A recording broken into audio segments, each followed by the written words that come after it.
পরিস্থিতিতে এগিয়ে চলে অবিরত।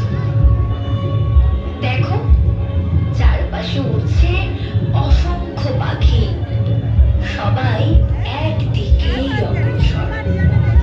এই পাখিগুলো আমাদের স্বপ্নের মতো, আমাদের আকাঙ্ক্ষার মতো, যারা আমাদের অন্ধকার থেকে আলোর দিকে, বন্ধন থেকে মুক্তির পথে নিয়ে যায়। আর চারিদিকে সজ্জিত অসংখ্য স্তর, স্তরের পর স্তর, যা সৃষ্টির এক অপূর্ব জগৎ। কখনো শৈশবের নিষ্পাপতায়, কখনো যৌবনের উচ্ছ্বাস,